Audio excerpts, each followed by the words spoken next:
Hello everyone, welcome back to that channel. नोंथांमोनखौहाय आंनि चेनेलाव गासिखौबो फिन खेबसेबाव बरायहरफिनबाय। बेनिफ्राय दिनैनि भिडिअआ मानि सायाव जागोन नोंथांमोना टाइटेल आरो थाम्बनेल नायनानै मोनथिखाबाय जानांगौ। भिडिअखौ गोबाव खालामाजासे स्टार्ट खालामनोसै। थावदो। नै लोगोफोर दिनै थास' आथिं संनो नागिरदों नाजों थास' आथिं। बेनिफ्राय जारि बिलाइ होगोन आरो गोखै होलाया जारि बिलाइजोंनो संगोन।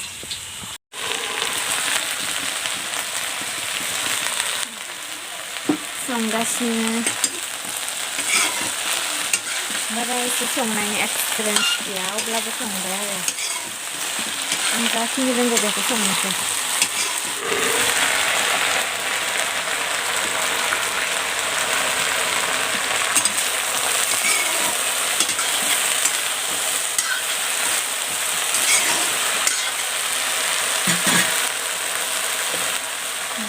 जारिखौबो होखानोसै बिदिनो।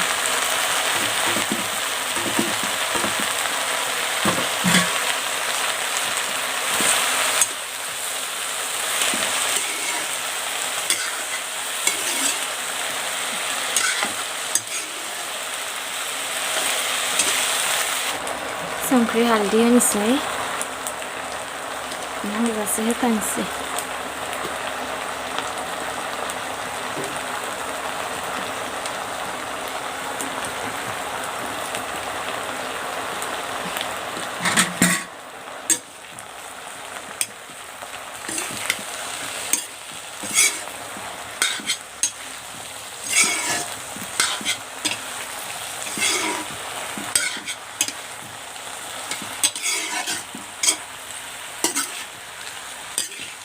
दाबखां मादि डिजाइननि बानायनानै लादों। नैबेयो गोजौद्राय ओमफ्राय अरा मोखाङावल' नांफैबाय थायो दाबा।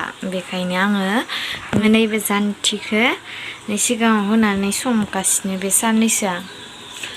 बेखौ सेफायफिनजोबनांगोन बेनिफ्राय गोदान बानायबासो मोजां जासिगोन। बिराद गोजौ ओमफ्राय गोथौ जाबाय आरो जाबाय माने गोथौआनो खामोनदां सिगांनिफ्रायनो आं फैयिनिफ्रायनो माने बिदि संबाय आरो आङो संगासिनो।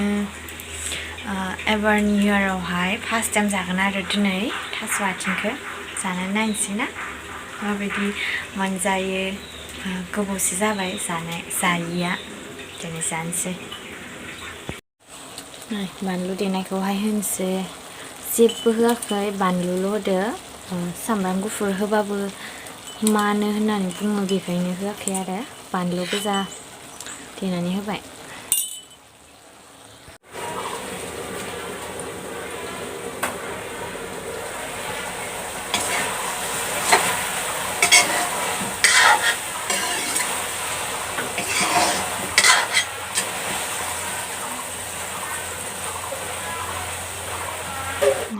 दै होबाय बेयाव लोगोफोर ओमफ्राय बेयो गोदौबाय थाथोंसै। नै नाखौ होनोसै बेयाव।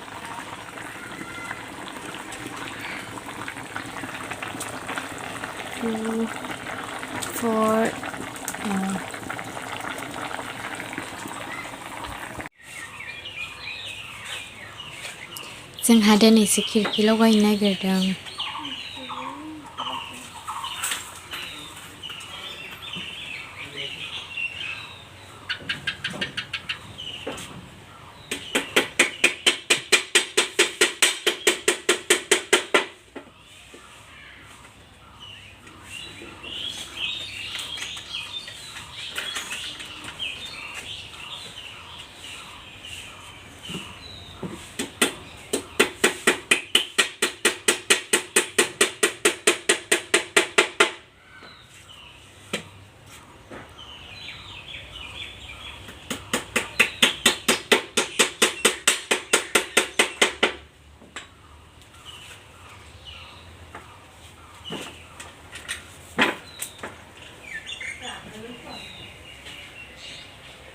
जागोन खोमादों ना बेलेग ओंखारगोन दङ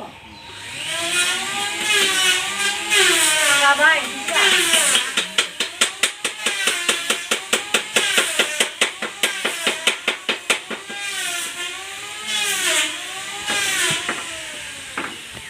दाउदै एवनो नागिरदों आङो पियास बानलु हानानै लाबाय एवनोसै आरो बेखौ नै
जाबाय बियो मोनसे बिनिफ्राय मोनथाम दंबायो बेखौबो एवना लानोसै सेकेन्ड दैसे एवनोसै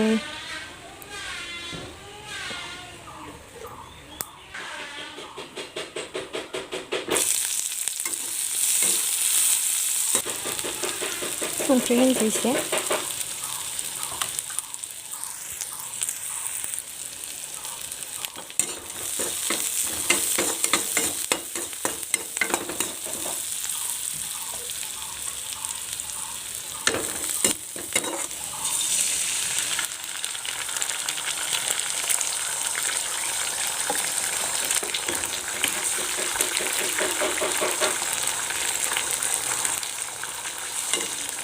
बारा एवनो रोंबाङा आङो जोंहा थेख्लायासो जा मोजां एवखायोमोन अमलेट बानायनो गोरोंथार बियो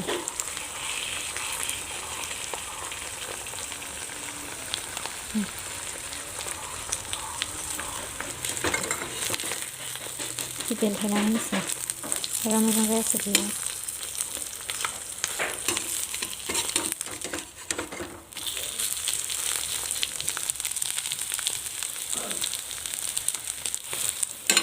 जाबाय बेबो